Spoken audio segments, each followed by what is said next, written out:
ট্রাম্পের America first নীতির প্রভাবে যুক্তরাষ্ট্রের পুরনো মিত্র দেশগুলো নতুন বাণিজ্য অংশীদার খুঁজছে। এই সুযোগ কাজে লাগিয়ে রেকর্ড বাণিজ্য মুনাফা, বৈদেশিক মুদ্রা প্রবাহ ও বৈশ্বিক প্রভাব বাড়িয়েছে চীন। মার্কিন প্রেসিডেন্টের এমন নীতির কারণে সবচেয়ে বেশি বিপদে পড়বে চীনের ধীরগতির অর্থনীতি বলে ধারণা করেছিলেন বিশ্লেষকরা, কিন্তু বাস্তবে চিত্র সম্পূর্ণ ভিন্ন। এই প্রেক্ষাপটে যুক্তরাজ্যের প্রধানমন্ত্রী কিয়ার স্টারমার 4 দিনের সফরে চীনে পৌঁছেছেন।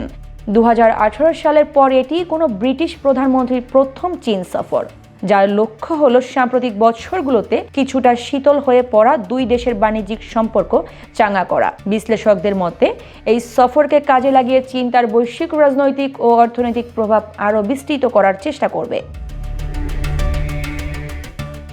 চলতি মাসের শুরুতে কানাডার প্রধানমন্ত্রী মার্ক কার্নি চীন সফর করেন। 2017 সালের পর প্রথমবারের মতো কোনো কানাডীয় প্রধানমন্ত্রী হিসেবে তিনি বেইজিং যান। এই সফরে দুই দেশ বাণিজ্য বাধা কমানো এবং নতুন কৌশলগত সম্পর্ক গড়তে একটি অর্থনৈতিক চুক্তিতে পৌঁছায়। কার্নি চীনকে আরও বেশি অনুমানযোগ্য ও নির্ভরযোগ্য অংশীদার হিসেবে আখ্যা দেন। বিশ্লেষকদের মতে ট্রাম্প প্রশাসনের অস্থিতিশীল বাণিজ্য ও কূটনৈতিক নীতির কারণে যুক্তরাষ্ট্রের সঙ্গে বহু মিত্র দেশের সম্পর্ক দুর্বল হয়েছে।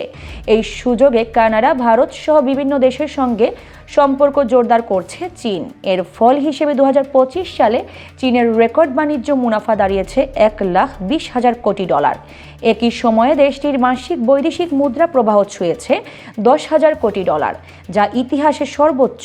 পাশাপাশি বৈশ্বিক লেনদেনে চীনের মুদ্রা ইউয়ানের ব্যবহার উল্লেখযোগ্যভাবে বেড়েছে। বোস্টন কলেজের অর্থনীতির অধ্যাপক আলেকজান্ডার টমিক বলেন, প্রায় $20 লাখ কোটি অর্থনীতি এবং $45 লাখ কোটি শেয়ার ও বন্ড বাজারের শক্তিতে চীন অনেক দেশের কাছে স্থিতিশীল অংশীদার হয়ে উঠেছে। অল স্প্রিং গ্লোবাল ইনভেস্টমেন্টসের ডেরিক আর উইন বলেন, যুক্তরাষ্ট্রের অনিশ্চয়তার বিপরীতে চীন নিজেকে নির্ভরযোগ্য বিকল্প হিসেবে উপস্থাপন করতে পেরেছে। যুক্তরাষ্ট্র ও চীনের মধ্যে দীর্ঘদিনের ভূ রাজনৈতিক বিরোধের মধ্যেও 2025 সালে চীন সরকার নির্ধারিত 5% প্রবৃদ্ধির লক্ষ্য পূরণ করেছে, যদিও একই সময়ে দেশটি দুর্বল অভ্যন্তরীণ চাহিদা ও আবাসন খাতের মন্দার কারণে দরপতনের চাপে ছিল। গত বছর যুক্তরাষ্ট্রে চীনের রপ্তানি 20% কমলেও আফ্রিকা, লাতিন আমেরিকা, দক্ষিণ পূর্ব এশিয়া ও ইউরোপীয় ইউনিয়নের রপ্তানি উল্লেখযোগ্য হারে বেড়েছে। গত ডিসেম্বরে চীনের বৈদেশিক মুদ্রার রিজার্ভ দাঁড়িয়েছে $3,36,000 কোটি, যা এক দশকের মধ্যে সর্বোচ্চ। একই সঙ্গে গত এক বছরের সাংহাই শেয়ার সূচক 27% বেড়েছে। বর্তমানে চীনের আন্তঃসীমান্ত লেনদেনের অর্ধেকের বেশি ইউয়ানে হচ্ছে।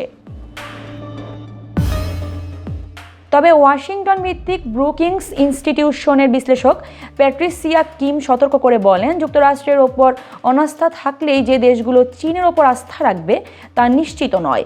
তার মতে চীনের বাণিজ্য নীতি ও আঞ্চলিক বিরোধ নিয়ে অনেক দেশের উদ্বেগ এখনও রয়ে গেছে।